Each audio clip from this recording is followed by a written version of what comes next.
are absent tonight, as is our Vice Chair Neil Shannon and Beth Cook. Beth Cook, correct. Right. Jack Hoffberg. Here. Brent Stecker. Here. Bob Silverford. Here. Charlie Harbeck. Here. And Pat Allen. So we have a quorum. And tonight, our agenda consists of approving our previous minutes. We'll take a couple of rounds of public comment. We'll hear from staff on some materials that they have requested, and then we'll continue the last couple of sections that we have left on our section by section of the pieces of work that we're going to do. Maybe it would be useful before we go on to minutes for me to kind of recap what we've done so far, since we've got a couple of people here who I know haven't been here throughout. We elected to focus our work initially on the pieces of the charter that are that would have a direct impact on the election in November, so that we can get proposed changes on the May ballot, so that the elections this November would be subject to any changes approved by the voters. Because if we didn't do that, then it wouldn't be till the election of 2016 before any of those changes would take effect.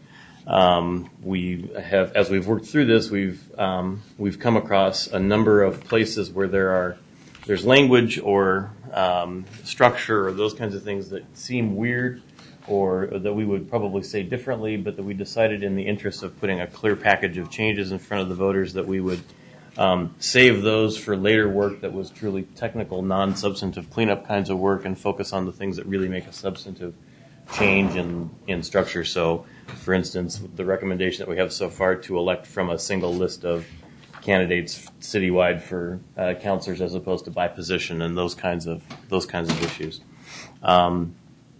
And so we've been working over the last couple of meetings to pin all that stuff down.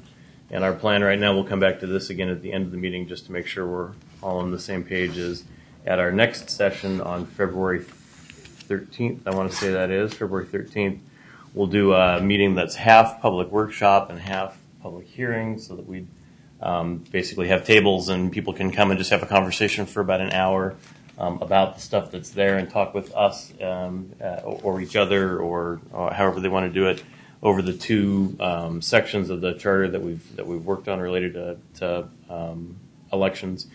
Then after that hour, go to a traditional public hearing so that people can give us public testimony on the record of what they think about the work so far, and then come back for basically a final public hearing and final markup to look at our recommendations to the council on February 27th, which will give the council enough time to look at the work that we've got, and the recommendations we're making to get it on the ballot in time for me. So that's really kind of a quick 90-second recap of what we've done over the last month and a half or so.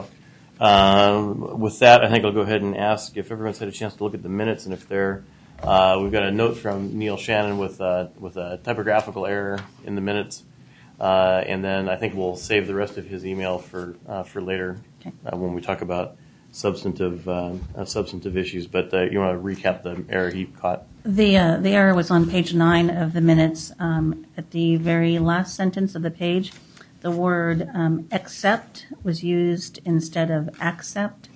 So there's just a correction there that we'll make. Okay. Any other corrections to the minutes? I have two corrections. One is on page 3 about the 5th paragraph. The word exists I think it should just be exist. And there's a typo on page 5. It should say information, and it's just Not that. a couple letters are mixed up. Okay, thank you. Any other corrections? All right. Is there a motion to approve the minutes of the January 16th meeting as corrected? I move that we approve the minutes as corrected. Second. Moved and seconded. All in favor, say aye. Aye. Opposed? Motion carries. All right. At our last meeting, we agreed to take public comment both early in the meeting and then at the conclusion of the meeting. And so I'll go ahead and open up our first round of public comment. If there's anybody here who'd like to, Kurt, come on up, and if you'd just give your name and address for the record, and give you what have we done? Like 4 minutes? Is that what we've been doing? Mm-hmm. Yeah, 4 minutes. Yeah, 4 minutes. Okay, my name is Kurt Christensen, 22520 Southwest Fair Oaks Court, Sherwood, Oregon. I've been thinking about the chair committee and how it came into being, and I know what we have is what we have to work with. but I still want to air out my concerns about how it came into being. Three councilors, Henderson, Butterfield, and Grant, elected the at-large people. And when I look at the composition of the Charter Commission, I'm seeing that Henderson selected pretty much Patrick Allen, and Middleton appears to select Neil Shannon, and Jennifer Cooper appeared to be originally appointed by Mays, and Mr. Silverthorpe was appointed by Mays, and Beth Cook was appointed by Middleton, and Mr. Harbig was appointed by Mays originally, and Mr. Hofber was appointed by Middleton, it appears, and Mr. Stegner was appointed by Mays, and Mrs. Vodemark was appointed by Mays on the original position. And the reason that I've been thinking and writing about that is it distresses me as a voter that we have such a system that for most voters it appears to be a closed loop. There nobody on the committee that is not beholden or owes their position on the board to somebody that's already within the power block of the city. And I think the perception in general among a lot of us is that it's not an open process, and I'm concerned about that. So I just, for the record, want to bring that up. I'm hoping that all of you who are sitting on the board will be men and women of goodwill, and that you will come up with some constructive and meaningful changes. I'm not hopeful that meaningful changes will happen. I think that it's laudable that some minor issues will be addressed. It's always good to get the language to be more perfect. But in order for this city to work, we need to get people involved, and it isn't going to happen if we keep doing it the way we're doing. So now we're seeing a couple of issues that are being brought about by Mrs. Henderson filing for mayor. The current charter doesn't provide for that when you have a council member running for mayor that she automatically loses that position if elected to be mayor. So that means that the voters, they lose out on electing another person on the council because the existing council will end up reappointing that person. So that's a concern that I kind of would like you to take a look at. I'm also concerned that the next mayor is going to be elected with about 25% of the voters because there's going to be at least 3 people running for mayor. Pretty sure of that. There's no runoff election provisions provided for council or for mayor to ensure that if none of the candidates get 50% of the voters in the election, that we have a runoff. And I think that that should be would be a smart thing to have for both mayor and for council. Doesn't make any sense that somebody's elected with 20% on our most important boards. I'm a little bit concerned. In my research, I noted that Mr. Harbig has been on the Urban Renewal Advisory Committee, and as part of being on that committee, even though he excused himself, he became the beneficiary of a $15,000 grant for improving his business. And I know that he took the proper steps of excusing himself, but I'm a little bit concerned about that being not the best ethical way for a person in a public position. And I don't know whether Mr. Harbig has any intentions of excusing himself from this board, but I honestly think that probably most people, if they knew that, would find Mr. Harbig's service on the Charter Committee to be a little bit self-serving. So I would be concerned about that. So those are my comments for tonight. Great, thanks very much. You're welcome.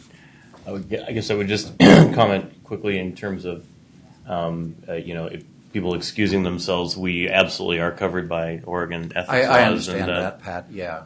Well, if I might finish, what I was going to say is what that usually deals with is conflict of interest, right? Financial conflict of Right. interest. And certainly if we get to those kinds of topics here, I would expect that we'll do what we need to do. That would seem to be an unusual kind of thing to have happen in a charter discussion, Yeah. just given the nature of what's in a charter versus what's in Yeah. other kinds of land use or urban renewal or those sorts of things. Yeah, I just found it. I didn't know about the $15,000 grant that Mr. Harbig he received, and when I looked at it, I just found that it was a disturbing record for somebody that was serving on the Urban Renewal Board. Yeah, thank you. You're welcome. Anyone else wish to make public testimony tonight? All right. In that case, let's move on to staff report materials requested by the committee. Sylvia? So basically what you have in front of you is the city charter with the track changes as indicated from your prior meeting to chapters 3 and chapter 7. Also with the bullets and notes of discussion for section 31 and 32. You also have in front of you the city charter as of May 3rd, 2005. This was the language that existed prior to the city changing to the by position. So this document was requested at the last meeting.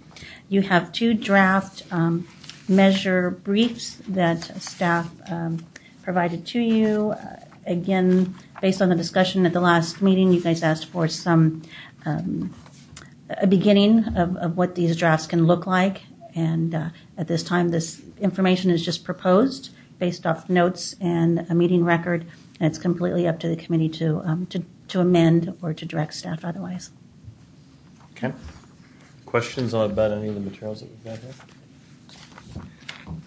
I'm going to make a note for us to come back to talk about specifically about the issue briefs and talk about how we want to handle those going forward, really kind of in the context of what does our, I guess it would be our initial report to the council look like after the meeting on the 27th.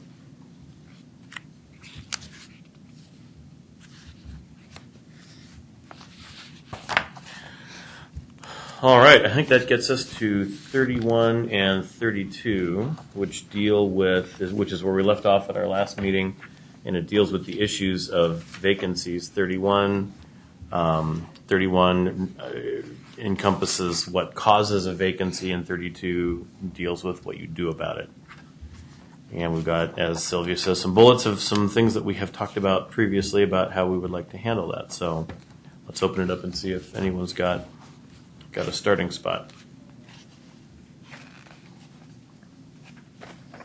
We spent a lot of time on missing meetings and going back and forth on meetings in a particular period of time or a certain number of meetings. And I don't know that we really landed that discussion. Actually, I do know that we really didn't land that discussion. I thought we had pretty much settled on let's talk about B2, I guess, remove from 3 consecutive regular council meetings and add all meetings in a 60-day period. And I thought that we had pretty much had consensus that that is what we wanted. Did we? Yeah, I think so. Okay.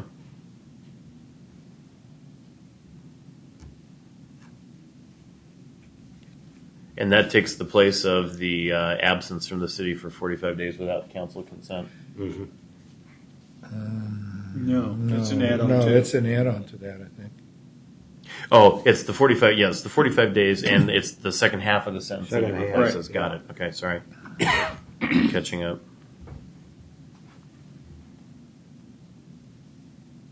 All right, and so this is the notion that you get sent on a work assignment for 2 months in wherever, and you you plan to come back at the end of the 2 months and you want to remain on council and you ask for approval and nevertheless you weren't able to make arrangements to participate, by phone, which is already provided for in the charter or whatever, and missed those 3 meetings, that would cause a vacancy. Is where we're at with that.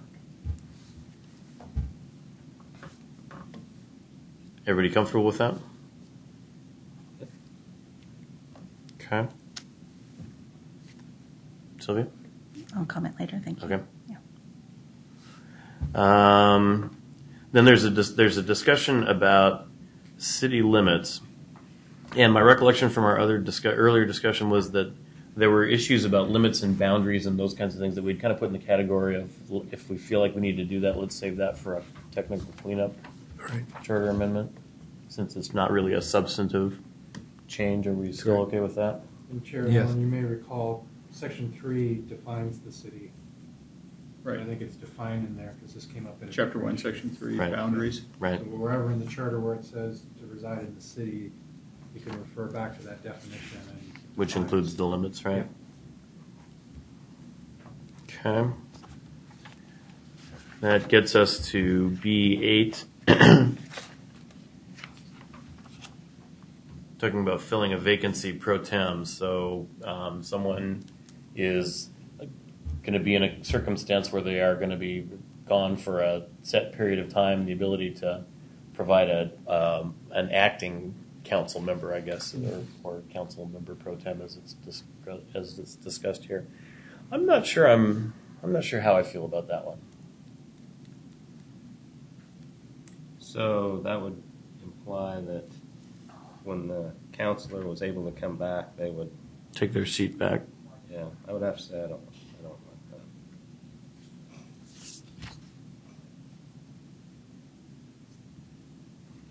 I guess what I'm thinking is that at the point that you're going to be gone long enough that it feels like you need to have someone here instead of you, You might resign. Might resign. you ought to resign. Pretty much, yeah. But I can't remember who. There was someone who had some energy around that. Well, I think there was language that we had seen in a number of other charters, West Lynn, for example. And I think if you think of someone that maybe is early in his or her tenure in a 4-year term and some work thing comes up that's 3 months or 4 months, that they're going to be out of town for 4 months. But they're early in your tenure and they're going to be gone, and you say, okay, they go to council and say, I'll be back. This is the one and only time. Let's say you work for Intel and you go to Ireland or something. Gives the commission or the council the ability to say, we're going to appoint somebody for that 4-month period. And I think that's the scenario where you played out. Or short-term disability, someone that, may be hospitalized or something for 3 or 4 months, but is going to be able to recover and come back and serve the rest of. It just gives the council, it doesn't say shall, it says may. Mm-hmm. You don't have that ability right now without that language. Yeah, that's what saves it for me is the may. I mean, if they feel that, okay, 3 months isn't bad, we'll just wait. But if it's 4 or 5 and they decide we actually need somebody in here due to some issues, then they can put a pro tem in. Mm-hmm. So I don't have a problem with the language. Brian, what are you thinking? Yeah, I'm okay with May too. It gives the council the option of doing this. Vice, they could always say, no, we Choose aren't going not to do to, this, right. and You'd have to elect resign or a new member. Yeah. Bob? What do you? In addition to the reasons, somebody being out of town, I can think of several others. Could be a sick child that needs treatment in another city, and you as a parent have to be there with them. It could be a elderly parent that needs help. They might have passed away, and you might have to be out of town to settle the estate, whatever. There could be a lot of reasons, and the intent, of course, is that probably is that they're going to come back after a certain amount of time, and if they have been elected to the position on the council, then I think they have the right to get that position back if they want to. So I'm okay with May. Okay. I want to ask Jennifer to jump in on a discussion. She only heard the last 10 seconds. I'll always have an answer, but it may not be the right This one. is something where adding completely, Oh, right? Yes. I'm not in favor of it. Okay. what are we looking at? We're at section 31 on vacancies, and it's the annotated material around B8 where we talk about adding an acting counselor, the ability for an extended absence of a counselor for the remaining city council members to appoint someone to be a pro tem or acting city council member during a defined absence. Right, okay. Well, I guess I would have additional comment, maybe. Sure. I guess it'd be appointed by the remaining council members, is that right? Yes, I believe that's what it says. That's what it would say, Yeah. by a So- majority. Majority of the remaining council. Majority could pick somebody possibly that would favor their position over where this counselor that's missing might be known to probably not support that position. Mm-hmm. So it sounds like kind of, rather than, actually being elected by the citizens, now we have somebody that's appointed that skews the makeup of. Although if they resigned with a small enough amount of time left in their term, the same thing would happen. Right? Yeah. What's been the discussion so far? What's the, Charlie and I are Charlie probably stronger than I are leaning toward not thinking that's a good idea. Everybody else thinks Charlie and I are wrong. And I would say this is not addressing a problem that we've had. Right. So the lack of that language has not been problematic. It's just, I think we've seen that language in a number of others. Yeah, that was the other point. Is that this is this model language, or at least it's frequent? language It's or something? frequent. Yeah. okay. So it's not, I think to address Charlie's issue, it's not addressing a problem we've seen. It's in anticipation of something that may never happen. To try So to is give the this- council some flexibility in that situation, so. So is this something that needs to happen at the May election, or can this be punted to the fall? It could wait, It could wait probably, I would say. Probably wait, but it fits in with other things in the mail. I'd be really interested in at least in carrying the issue into the workshop and hearing in 2 yeah, weeks that's and good, get some feedback on it. yeah. So let's do that. Let's hold off on making a final, especially since we're shorthanded tonight. Let's hold off on making a final decision on that and call that out as one that we particularly want to keep an ear out for input on. Everybody comfortable with that? Yep. Okay. All right. Any other issues on vacancies?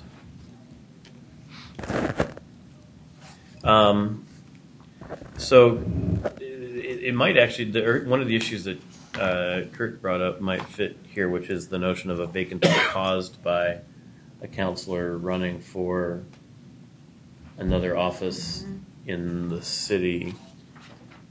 I suppose running for any other office, but particularly in the city. I'm not sure I followed exactly what he was saying in terms of that it would cause something that couldn't be solved. I think you would resign your position on the council, or you would resign the one. So I guess the notion is if you're midterm, if you have a 4-year term and it's the 2-year term between that and you run for mayor and you get elected mayor, what happens to the remainder of your term? Is the charter silent on that issue? We'll leave it as silent. Okay. Well then, I would argue that your old position, and maybe needs to be clarified, is now vacant, because you cannot hold Right. 2 positions. I would think it would be logically Maybe vacant. the language isn't there, and that's Yeah. what we need to work on, but I mean, I've had this question from a number of folks in terms of if a current city councilor wins, what happens to his or her remaining years on their term? And that's the what if, and it's a very likely what if, potentially. So. Well, so it's also dealt with in 6, where because you're not allowed to hold multiple positions, you would have to resign the one position to take the other position. All right, that's what I thought. And then, without looking at the language, my understanding is that seat that's vacant now, the former council seat, if it's beyond a year, is it 13 months or more, then there'd be an 13 months, election. So if you really were honestly midterm, there would be an election. Yeah. So really, the only thing that we might want to consider doing in response to that input is call out under 8 election to another office and make that, irrespective of whether you resign or not, avoid the argument of whether you have to or whatever, and just call that out as if you get elected to something else, your position becomes vacant. And then at what cost would that be to run another special election to fill that vacancy? Good point. Well, but that would occur in any case. Even I Yeah. think even the implied language is that you'd have to resign your position and it would be vacant for more than 13 months because you're midterm and there'd be an election. So that change, I don't think, would drive any additional cost. I think the existing system has a cost. So what you're saying is if someone wanted to run for another position, they'd have to give up the position on council, make that vacant early enough so that other people can. No, No. that's like the Multnomah County system. Okay, all right. No, this is you're an Oregon state senator and you run for Congress in your midterm and you get elected and it leaves a vacancy. Okay, Right. all right. Same thing. And my understanding is Okay. that Councilor Henderson has announced that she's going to run for mayor, so let's just play out that scenario. If she wins, she would give, in my opinion, she'd have to give up her seat. She would have to her resign. seat. She'd resign from that seat. That seat would become vacant. And because there's more than 13 months left, there would be an election Right. for that vacancy, filled by the voters. Right. Yeah, I think the system works the way. I think that's the way the system Yeah. works. The only thing for us would be to, unless we wanted to go down the path that Jennifer just talked about in terms of resigning to run, which is a whole different kettle of fish. I'm just thinking in terms of money, how much does it cost to run another election if, say, Councilor Henderson Yeah. wins and then you have this open seat? How much money is it going to cost to do another? An election ranges anywhere from 3,000 to 10,000, depending on the number of participating jurisdictions in that election. Well, I don't see this as being any different than if somebody dies in the middle of their term on the council, say after 2 years, you're going to have an election to fill that seat. Yeah. Or if somebody resigns, maybe they're moving to Washington D.C. or whatever, and Right. they resign the position, you're going to have an election. And those are circumstances outside of the control. But in this case, it's a circumstance that could potentially be controlled, right? Can be managed. Yeah, it can be controlled, but okay, I'll give you that. It still has to be resolved, though. Yeah, I know. Just being devil's advocate. There are very few jurisdictions that I know where if you're a counselor for this, in this case, and you want to run for mayor, that you give up your seat. Okay. Multnomah County's that way, but they're very unique, and I think they want to Paragon of effective government. Yeah, Um, because you're forcing people that have been elected. The argument is not to serve and to make a I choice, know, and then that not would be a win, and tough then they're out of choice. office. That's right. At least I for agree a with short that. time. Yeah. Whereas in this case, if you're on council midterm and lose, you still sit on council Okay. Yeah. for the remaining 2 years of your term. So 2 questions. Do we want to go down that path of resign to run? No, Probably not. no. I'm not seeing anybody saying Probably yes. not. All right. And then do we want, in an abundance of caution, to call out a number 8 that is election to separate city office? Seems unnecessary to Yeah. add it. Okay. I'm Yeah, thinking. so. Thinking it sounds like it's all well. We think the issue that Kurt raises is already dealt with in the charter. Okay. Yeah, I would think that it is.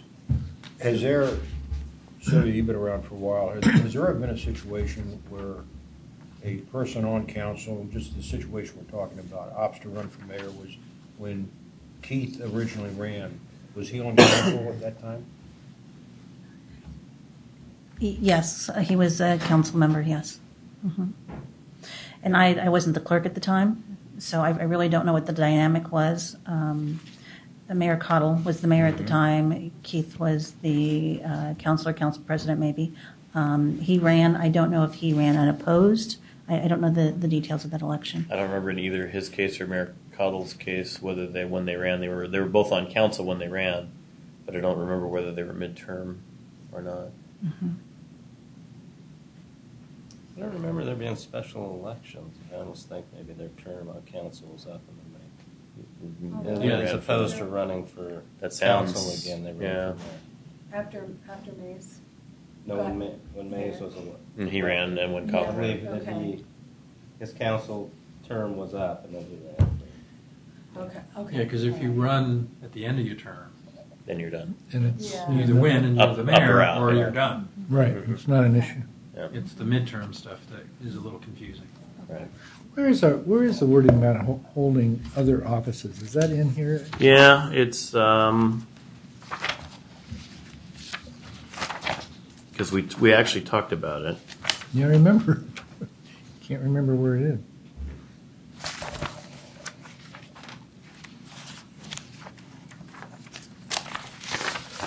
We did talk about it. I remember talking about it.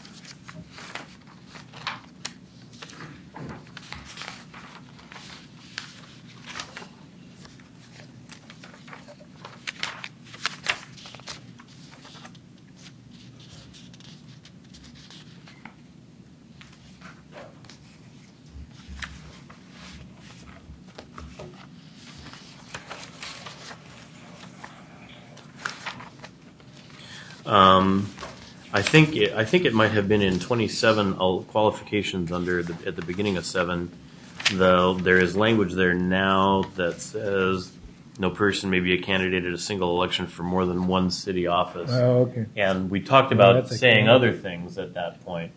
And that's where we got into discussion about soil and water conservation Yeah, districts and those kinds yeah. of things. And we ended up, I think, electing not to say more about that. But I think that's the place in the charter where that conversation Well, that would be. took place.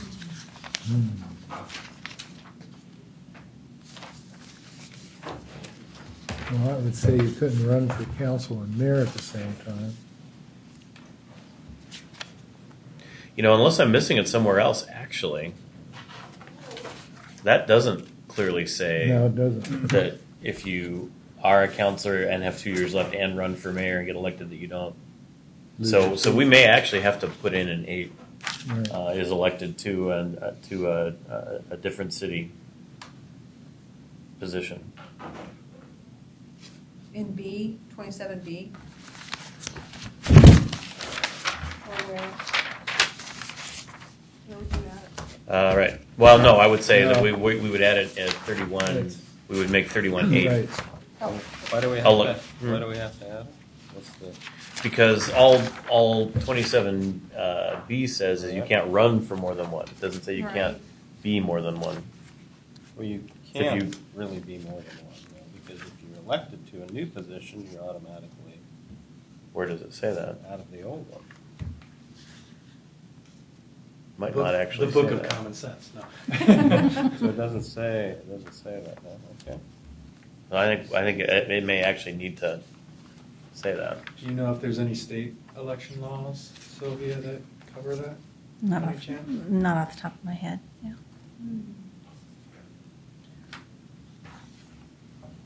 So let's do this. Let's tentatively. I mean, we all want that to be the case, It'd be right? You can't be 30 a counselor and a mayor at the same time. So 31-4 then? 31-4. A4, yeah. It may fit better. A4, I'm sorry. Yeah, Oh, 31A4. sure. under the top and just, After we call for Oh, the okay. office? right. Yeah. Oh, yeah. yeah. That would be. Election to a different city office. Mhm. So let's pencil that in, but maybe Sylvia can take a look and make sure we haven't missed it somewhere else. So I stand corrected. Kurt didn't. He did call it a situation we need to fix, so it's fixed. Good. All right, let's move on to filling vacancies. And we've got 3 things that we have preliminarily talked about. And that's the 13-month standard for election versus appointment, a time limit for appointment, which is that within 45 days, and change the third sentence to from may be to shall. Yeah, it really should be shall be, I think, because it doesn't read right if you don't have the be.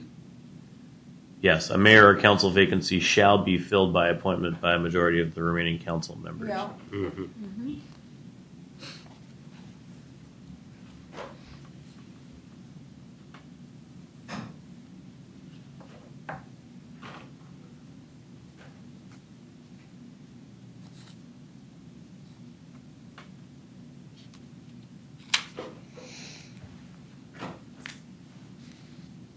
And we fiddled around with the wording a little bit in terms of majority of the council making the appointment.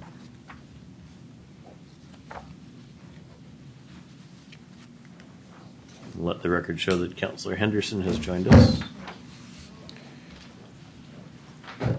So Chair Allen, Yes. both of these, I know we're going to get to discussing the pros and cons of the issue briefs, but it seems like those are two areas that I should draft or staff should draft one of these, because there seems to be consensus to add language in both of those sections.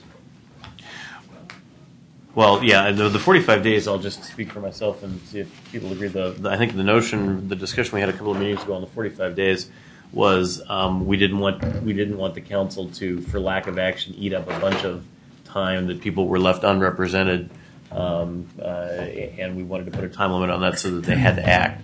The change on 13 months, actually 13 months is already the standard, and that actually, as I'm reading it, looks more like cleanup language around It is. by appointment of the majority. Yeah, it is. And Just so we some may clarity. actually want to leave that part out at this point, since we're not changing the 13-month standard. Right. What do people think? Yeah, that's just clarifying the second sentence. Brian, you got a furrowed brow. If you want to, I mean, if you're going to mess with it anyway, why not clean it Just up? mess with it.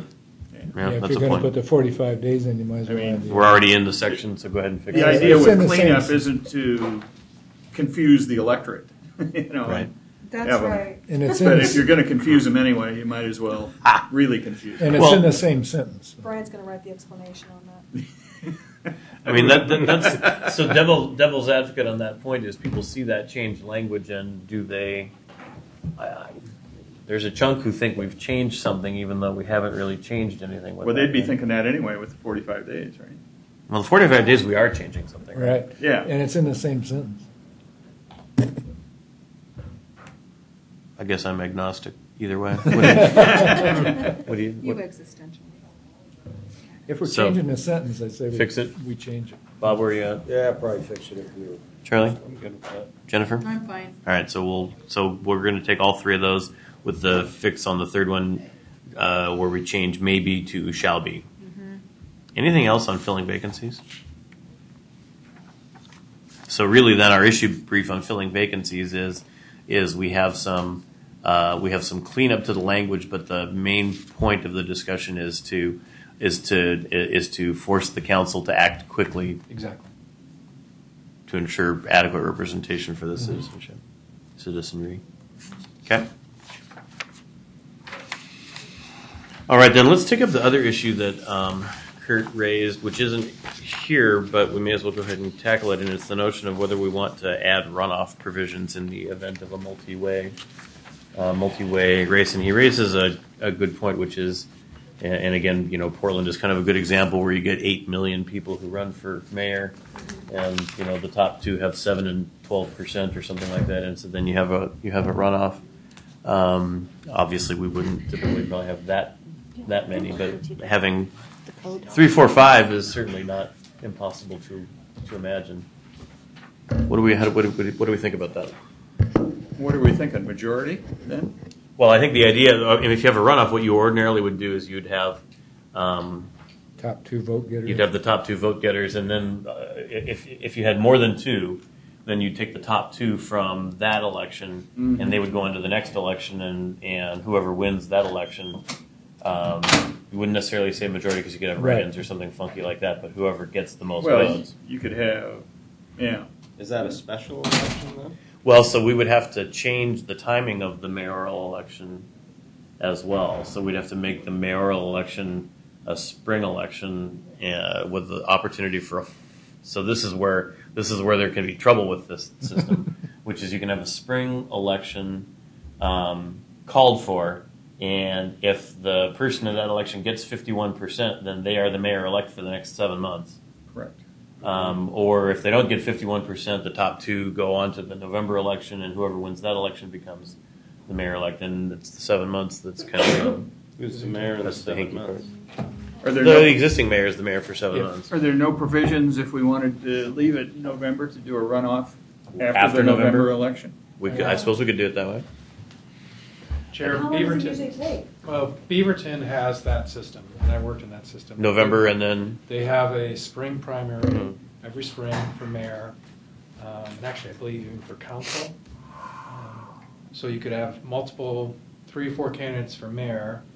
If it's 51% or more, whoever that winner is in the spring is on the ballot in the fall, but he or she is the only one. So he doesn't Really, actually and it's move a- into the mansion. He doesn't move, he or she doesn't move in until the next January and sits, like Pat says, in limbo as mayor-elect. That's a primary. It's a primary system. right. Yeah. But it really does make, if the incumbent's running, it has the potential to make the incumbent a lame duck for a long time. Yes. Well, we could look back at what the last year and a half would have looked like if we'd have had that system. Might have been interesting. It might have. But, I mean, the point that Kurt raises is a fair one, which is in a multi-way race, you can be elected with a fairly narrow plurality. Yeah. I guess historically, for the folks that have been here, have you had many mayor's races that have had more than 2 candidates? Not in the time I've been here. Not good at time Not in out here. 16 years. Yeah. Okay, so if you have 3, it's a little bit more competitive in the fall. I don't think it's 25%, because if you only have 3 people running, someone's going to get more than 25% in a Have to. 3-person Yeah. race. Yeah, that's right. Yeah. Somebody's got to get more than Yeah. 33. So I 33 At least is a the 33 would be the least 49% you. vote. The least you could get. Well, no, 33. Of the 33 would be the least. Would be the lowest plurality you could get. Yeah. Or 34% or whatever. Does the 2-year term help us with this at all? I'm wondering if the fact that that person will be up again in 2 years, Right. and if that plurality was an issue, it resolves itself reasonably quickly. I just don't think it's worth setting up a primary system. Boy, it doesn't seem. Not when we're electing the mayor every 2 years. I just don't Right. see the point. All right, I'm not hearing a lot of energy around a runoff. I don't think it, I don't think it's needed. we don't need it. Okay, we'll see what we hear. we didn't hear Kurt's. He was here. He left. All right, so I guess the question for everybody is: are there other things we've now dealt with all of the issues that we had done in our, if you'll remember, we did a high level run through of everything that was there to capture what we wanted to talk about as being particularly election related. Then we went through a medium altitude run through to kind of get our bearings on what we thought the answers were. We've now done a line by line run through to get what we actually want the language to be. We're going to get now a couple of opportunities for public feedback to tell us how badly we have strayed. Prior to that, do we feel like there's anything significant that we've missed that we need to get on the table? I think we've covered everything that needs to be covered. I can't think of anything else. Brian? I'm good. Jack? Jennifer? I'm fine. I'm looking forward to just getting the feedback now. Yeah. Charlie? I'm good. I guess I'm good. I have a question. Are these the only 2 issues that were? No, I think, yeah, so let's take this up. Correct me if I'm wrong, Joe, but what these are 2 of several. The idea was to give us the ability to look at these and see if, in terms of tone and nature of content and those kinds of things, whether we thought these fit the bill. Is I would what say that's different than whether we agree with the exact points that are on here, and I want to come back to that. But in terms of structure and tone and kind of the level of stuff that's here, does that look to people like about the way we want to couch these? And this would be used as a template for every change that we're gonna make? I would say for every major major topic one. that we've dealt with. Okay, yeah. And the intent is to, again, when you're having a public open house, people that may not have been following what you have been doing, which is the majority of the people in the community, Mhm. and they show up, that's a 1-pager. They can say, okay, you guys have worked on term limits, and here's what you have found. I mean, it's a really 1-page snapshot in terms of summarizing your work on the key areas that may end up on the ballot.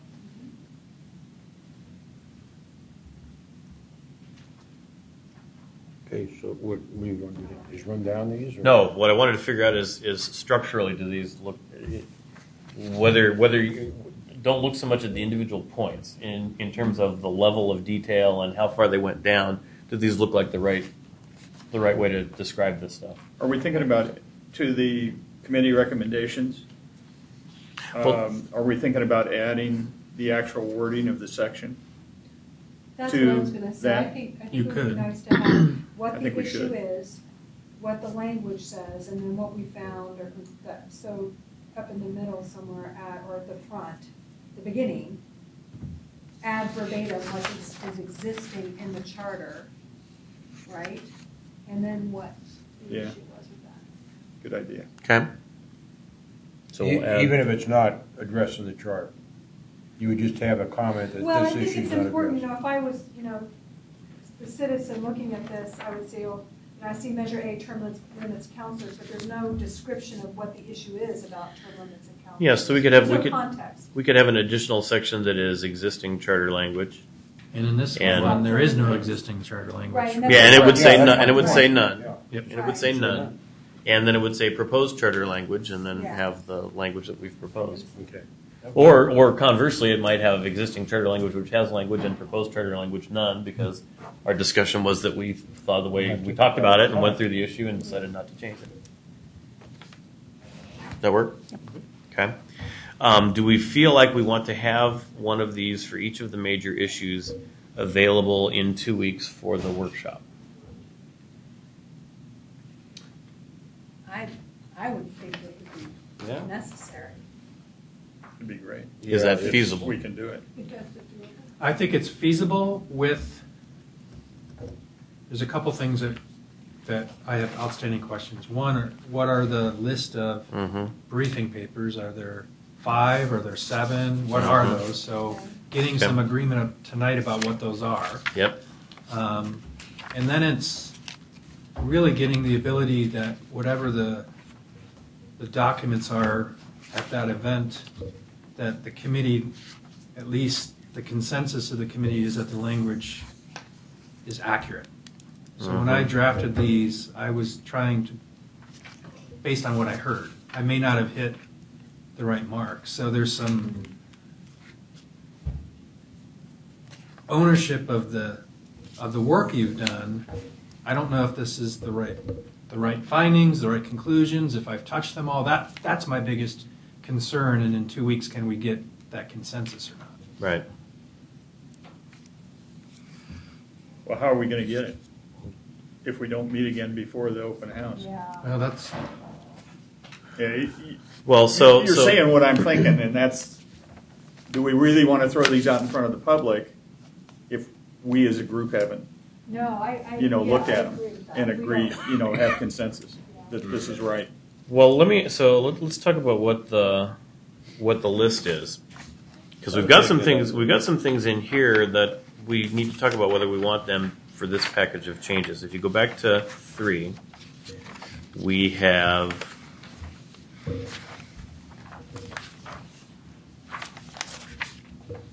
basically decided. We talked about issues on term limits for counselors, term limits for mayor. It seems to me that term limits for mayor could be incorporated into this document fairly easily because we chose to make no change. Right? yes, and that was our intent. Okay. That was really term limits for city council positions. Okay. Then elsewhere in 3, we actually talk about the council rules and the public comment at meetings, which, if we want to hold to what we've been talking about in terms of related to the election, they really aren't related to the election.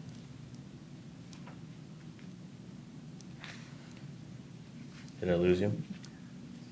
No. I would agree, they're not related to the election. On the other hand, the public comment one seems like that's going to be a popular Be a thing good to one. do. Be a right? good one to have.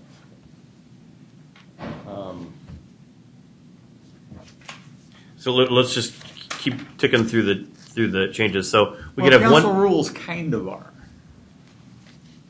Because that way we would be forcing, what we're actually doing with that change in council rules is we're forcing council to review their rules every time a new council is elected. And that would be starting with this election, and so you'd have it. Yeah, Correct. so it would. So it does yeah, impact. that's You could okay. argue it. All right. So you could have an issue brief that basically folds those two things together because it really talks about conduct of council business, right? Would you want people voting on those together or separately? I don't think we. I don't think how Yeah, I don't think how we describe them. Check me on this. Necessarily is how they would be packaged for voting, Right. right? Okay. So if that's the case, then would it be easier to just describe them by chapter? Chapter 3, council, and then everything in there, Oh, that's an idea. just by section? So Or- chapter 3 and chapter 7. Yes. Or is that going to be too much in one briefing paper? For one briefing memo? Or do we break it down and say Too chapter much. 3, council, section 7? I mean, I kind of like the fact that this breaks itself down into 2, 3, 4 items that someone can look at and kind of in a quick Yeah, glance. once you get start it. getting to a whole, and then if we have a briefing paper on all the things we discussed, and then only a couple things show up in the election, won't that would be confusing to me. If I came to a meeting and saw all these different changes when it comes to election, it's like, Well, well, couldn't what you, happened to everything else? but couldn't you put in the memo at the bottom, action, and then what the action's going to be?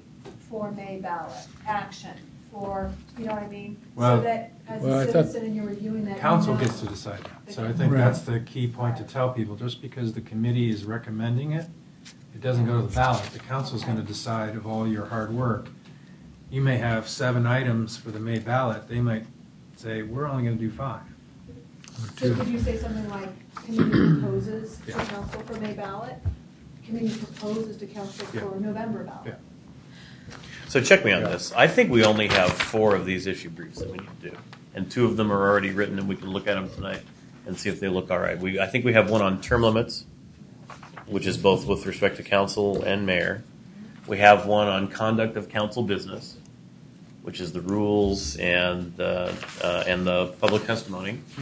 We have one on system of electing counselors, which is the by position versus not, and we have one on vacancies. All right. Yes.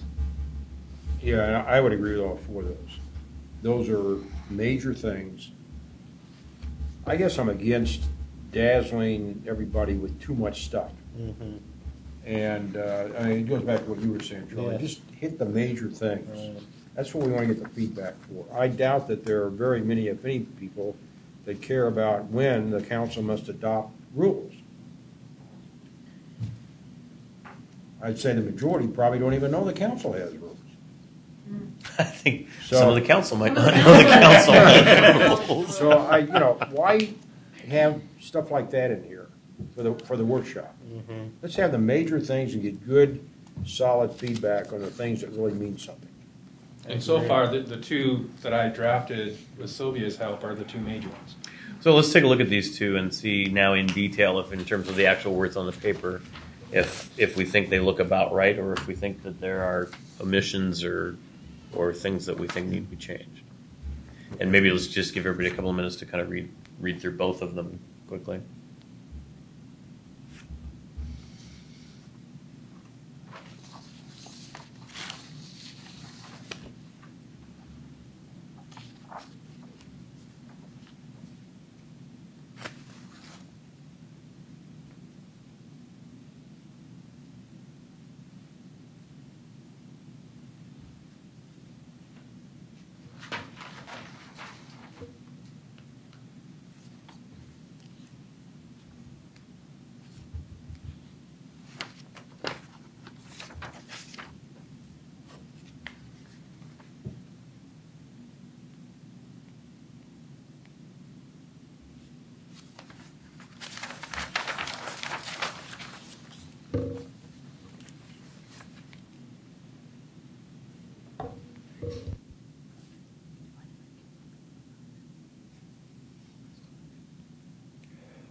We can solve that.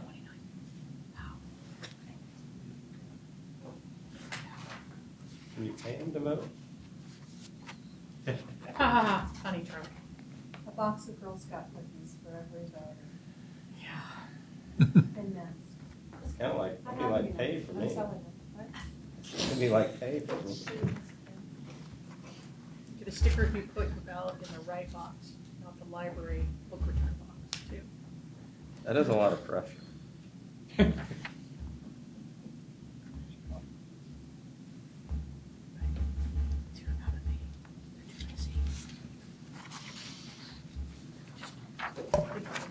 Has everyone had a chance to look through these?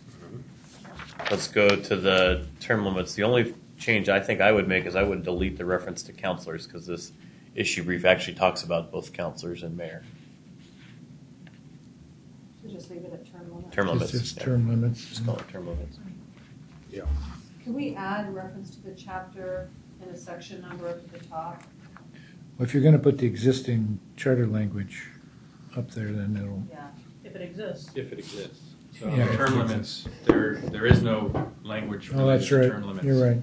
So you'd have I to mean, put it up it's there. easy to Yeah. put that at the top, in a sense, and Yeah. say no existing language. Yeah, after committee recommendations, I would put something that says no existing language and then propose new language and put in that language. And put them where it would go. Yeah. Because I'm lost in the context of where it would go, where it would fit in the charter. Chair Allen, can But I I throw think- out a suggestion? Yeah. Think about what Charlie had mentioned, that the issue brief is going to be a document that eventually is going to make it to the council and to the council record of this committee's recommendation.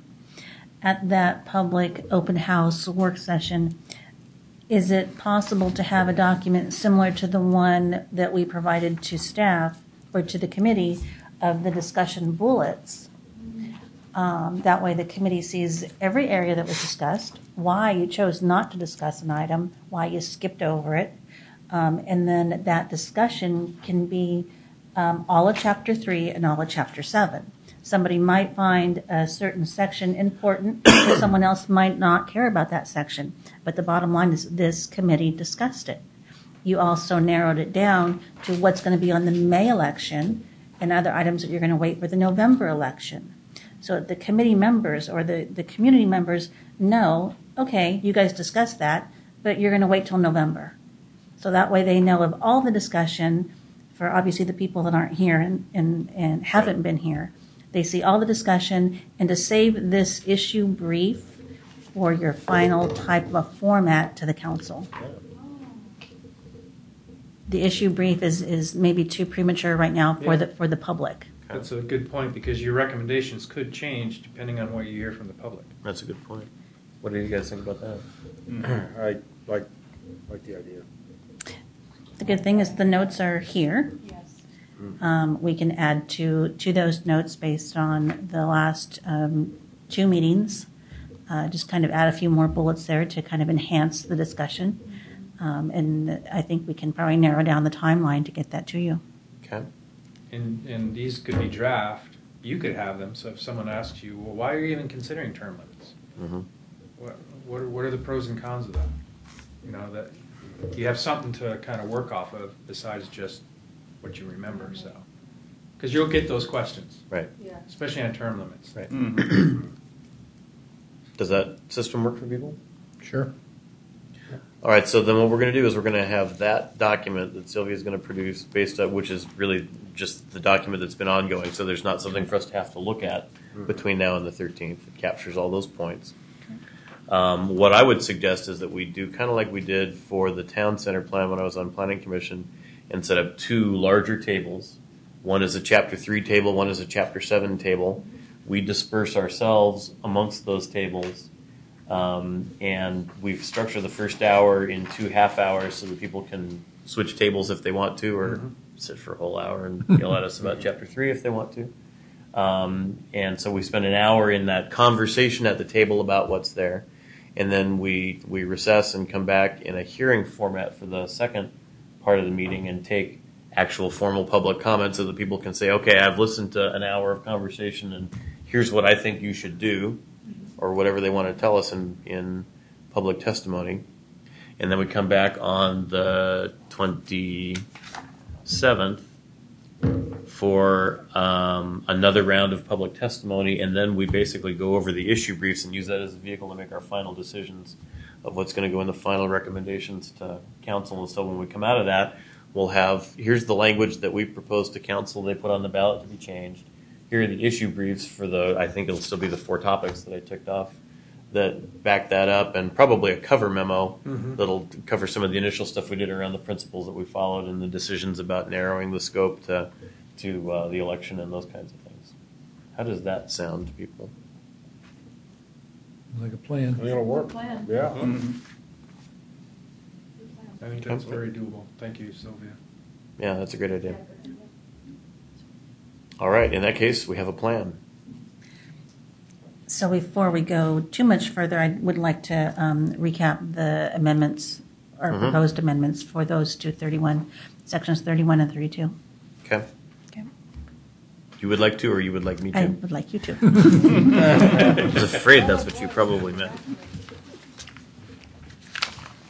Are we going, question, Sylvia, are you going to get these to us prior to the 13th so we can review them and be able to, if we have any questions, be able to resolve those so that we don't stumble around on the 13th when we're asked questions? Yeah, absolutely. Like I said, 70% of the work is already done in this one document. It's just a matter of, for example, I don't know if you guys remember this in the last meeting where it referenced the minutes and the timing of the video. That detail I'll remove. Right. You know, that it's in the record. If somebody Right. wants to see it, it's on the website. They can go and look at the website and actually watch the video. So I'll remove that detail and just have bullets of discussion. Okay. A discussion, a consensus, something just a little bit more, but 70% of the work is already done. So I should be able to have something to you by the 1st of next week. Great. Yep. Okay, thank And you. I think one of the keys, if there are changes, that we get them back to Sylvia on a timely basis so we can, we're not doing stuff at the last minute. So maybe she'll put a deadline. If you have issues or questions, please Speak get them now by or forever hold X your date, peace. so we're not scrambling. Right. Let me suggest also with respect to that workshop, let's make the time on that 7, just because I think that's a little easier for people getting home and then down here if they want to do that. Plus, it would give us a little flexibility if we, for some reason, needed to have a brief work session before the workshop. We'd Right. have the ability to do that. So did you say a half-hour open house? No, I said an hour open house, And a and traditional public yeah, which hearing type? an hour, but probably not an hour. Probably would be brief, I would think. Okay. Okay. You say that, and now the Yeah, watch, I've Mongol lords will cursed. show up with torches and pitchforks. I've cursed now. it now. But I don't think we would do any deliberation after that. I think we would simply hear the public testimony. Right. Right. And then we would come back the next time and Okay. work on that. Okay. So the recap on section 31, we take the change on, excuse me, 3B2. Is that right? No, 31B2. That deletes the second half of the sentence and it takes the language around all meetings in a 60-day period. We do not take the change on city limits because we think it's dealt with elsewhere, and we want You want input? we want input. We want input. So let's go ahead and roll with it. We don't need to do. We can do potential language or something like that as our language marker, and call this out as an error. We want input on the issue of the acting counselor or counselor pro tem. And then on 32, we Well, 31A, we were going to add 4, remember? Yeah. Election to a different city office. oh yeah, that's right. I'm sorry, I forgot about that before. Yeah.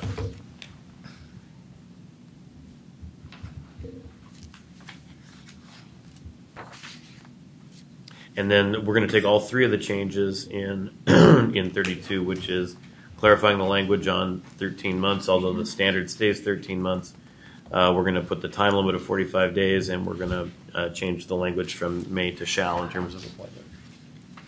Those are the changes I think I have. That's if someone forces I me. do have a question. Yes. and gets removed. Sylvia, when you finalize the red lines, when you're Removal creating from this for the office. meeting in the next 2 weeks, Violations, for section transfer 7, 8, removal. and 9, they're not showing up, the discussion points are not showing up in the existing document that you gave us. Will they be put back in just to demonstrate that the committee discussed those for the Yes. public? So basically, just for those people watching, at your January 16th meeting, there was Exhibit B, basically. Yes. And on that exhibit, it had Chapter 3 and Chapter 7, and it had just multiple bullets of the discussion. So I'm going to go back and take this original document that I provided to you, again, remove the video reference, remove the minute reference, add additional discussion from tonight, and bring this document revised back to that open house. I think you said that, and I. Yeah, no, that's Okay. yeah. We may want to use a different color for the things that we elected to change from the ones where we talked about it and decided not to make a change. Otherwise, it might be confusing that it all looks like stuff we've changed. Yeah, so I'll kind of color code Think it about because I that. can't really do a track change because that Right. system Right. forces you to do it a certain way. So I'll try to color code it so that it's easy to read. Okay. Last thing, I almost forgot. Let's read the rest of Neil's yes. piece into the record, his email. So basically, Vice Chair Shannon submitted an email with some thoughts because he could not be here tonight. The one was Scrivener's error in the minutes. The other was, I'll just read it to you. It says, Pat, I like the changes to Section 11, but my preference would be to give the council a little more direction or less discretion. I would like to include at the end of the sentence, and he has in quotes, prior to the start of business, end quote, to make it clear that public opinion is to be heard prior to the decision-making process. The other thing that I noted was Section 24 regarding the term limits of the City Council. I know the intent, but I am just not sure what the words are yet. It does not address the issue of partial terms, someone completing the term from a previous election. I would prefer to see the limits set to continuous elections, although I have not figured out the wording I would use for that yet. Okay, so I would suggest two things about Neil's input. The second one, I think we can save that for our final deliberations at the end of February because basically we need public input on term limit concepts generally, and then that'll be final wordsmithing, so we've got time to deal with that. The first one, I guess the question is, I think we talked a little bit about this in terms of how directive did we want to be in the charter on when to take that public comment.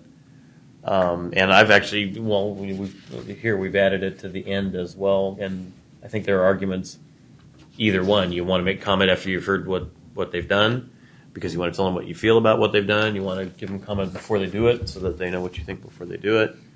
What do we think? Right now, as we've drafted it, we're putting it in where it doesn't exist at all so that they have to do it, but we're leaving it up to each council to determine how they want to manage that. I want to leave it up to the council. Right, I do too. That was what I remember the intent to be. Right? Yeah, I agree. It's a constitution, not a, Rule book. not a group of laws. Yeah. I think we're getting too specific if we start dictating to the council when. Okay. Jennifer? Well, it just seems odd to take public comment after a decision's been made. Well, usually the public comment is, you may want to address this as a council member, usually the public comment is on non-agenda items. Oh, okay, all right. And I think what's happened, and correct me if I'm wrong, is when the Walmart situation was very heated and this room was full, public comment on the Walmart issue, which was not an agenda item, was not subject to any action by the council, citizens wanted to be heard. And the council didn't have, they'd sit here for 2.5 hours listening to folks, and there's business that has to be done. And some of that business had legal ramifications if it's a land use decision, the 120-day clock, things like that. And there was some frustration that, look, we have to get our business done. We can't sit here and just listen to people who are upset. We want to listen to you, but that's why they changed it. Yeah, I think and they haven't changed it back. They've kept it the same format now. They haven't switched it back, and that's really up to the mayor and the council to decide that. That's part of their rules. So am I incorrect at all in that? Or I think the pushback on that might be that there are things the council can act on that don't require a public hearing. And so then your ability to make comment on something before the council takes its action becomes moot, right? I mean, I think that would be the argument for why there should be comment before. But I think the point you raise illustrates for me the need for flexibility because I think you're right. You got a group of Boy Scouts being recognized for their Eagle Scout or whatever, and there are 3 hours of people who want to be heard, and they should be heard. But you need the ability to manage that, I think, in the context of Well, yeah, and if it's non-agenda items, right, so you're not there to they're not taking public comment on an agenda item, it's for non-agenda items, that makes sense to me, right? Yeah, but I think that goes into the area that Brian talked about of that would start getting awfully prescriptive about, it gets us down from the constitutional level that was our Start principle. saying you will. Yeah. Yeah. Right. And I think we give them enough flexibility to solve any issue they need. I mean, they can meet the intent of Section 11 as we've rewritten it right here by giving 15 minutes of public comment at the first of the meeting or the last of the meeting. Doesn't matter. We don't care. We just want public comment. Right. Yeah, that makes sense. Okay. And if they do 15 minutes, they can get on with their business and get out of there by 8. I mean, I think the big thing we're doing is we're in the charter saying you've got to take public comment. Yeah, You I can't think just that's decide you're Right. not going to Yeah. do it. That's the Yeah. measuring task. Which is not currently required by Oregon law. Right. Right. They have the opportunity to witness and be present, but you're not required to take public comment. Right. Okay. The other thing that happens here, just like in a lot of jurisdictions, is there are items on the agenda that don't require a public hearing. Yeah, that's what I was talking about. And Yeah. most of the time, my experience with this council and others is if there's someone that wants to make a statement about that item, they usually take testimony. Okay. Brief. I mean, it's very rare when people say, we're going to act on this, but we don't want to hear anything from you. Okay. So, and I think that's fueled, we want to be able to talk. Because you let us talk most of the time. Right. Mm-hmm. Yeah. And it is a business meeting. It's a meeting to conduct business, not to necessarily listen to people's complaints about whatever they want to complain about. Yeah. So was Vice Chair Shannon's comment is he wants it written that comment At the will beginning. take at the beginning of the meeting Mhm. before business is conducted? Mm-hmm. Correct. And I don't hear him getting traction, but he'll be able to make his own argument Yeah. next time. We had a pretty thorough discussion about it at the time. That's what I recall. All right. Is there anything else that we need to talk about tonight? Can I ask a question? You may. Sylvia? Mhm. What's the filing, what is the drop dead date for the ballot title and ballot explanation for any, For the May election. for the May election, for anything that the charter Get that written down somewhere. review committee may recommend and council may act on? So I'm trying to understand how much time you have after your open house, how much time you'll have to finalize those election-related Mm-hmm. items. And we'll have time to draft a ballot title and have at least a public hearing. Did I understand we were planning to finalize them on the 27th? We expect to finalize our work on the 27th on that stuff, and Oh, yeah. we set that date originally based on thinking it Right. Yeah. gave you time for at least one hearing. So working back. So basically, working backwards, the city's deadline to file the SCL 802 with the county is March the 20th. So that's when the city has to file. Okay. So basically, prior to that, if you're looking at the 2 meetings in February of this committee, potentially more, and I'm thinking potentially more. Once the committee meets with the public open house, the committee comes back to this type of a setup. You conclude on your council briefs, and then we have the council meetings are scheduled for February March 4th. February the 4th, which is obviously next week, February the 18th, which you guys are not, that's not going to happen. You have March the 4th, which is a council meeting. So you have basically 2 meetings in February of this committee to have something concluded by March the 4th. Yeah, I was assuming that we would be coming to a work session with the council on the 4th, and then the council would hold a hearing on the 18th. That it's I'm thinking that's not sufficient time. And the only reason I say that is the council can hold a public hearing to hear community feedback. What timeline is the council going to make a final recommendation? Upon the council accepting your brief report, they have to motion to accept those reports. What that kicks in is direction to the city attorney to draft a ballot title and explanatory statement. The city council still has to adopt those 2 documents. So They still have to adopt them. Upon adopting them, and then the night that they're adopted, whenever they're adopted, I have to post the public notice for the election process.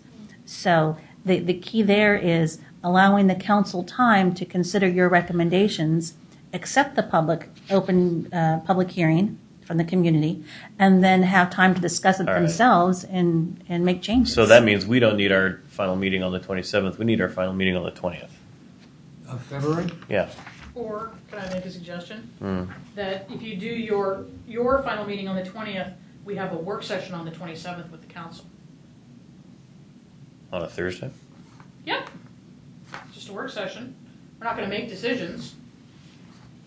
If Sylvia's really worried that we, the council, won't be able to get it done in time to file for Washington County for her to post by March 4th, I mean, we have work sessions with the Planning Commission and Parks Board. We can have a work session with the council. I mean, we could do it on the 25th, if we wanted to stay true to Tuesday. That's a planning That's planning commission. That's night. for the Planning Commission meeting, yeah. Right. So I'd suggest that's just a suggestion.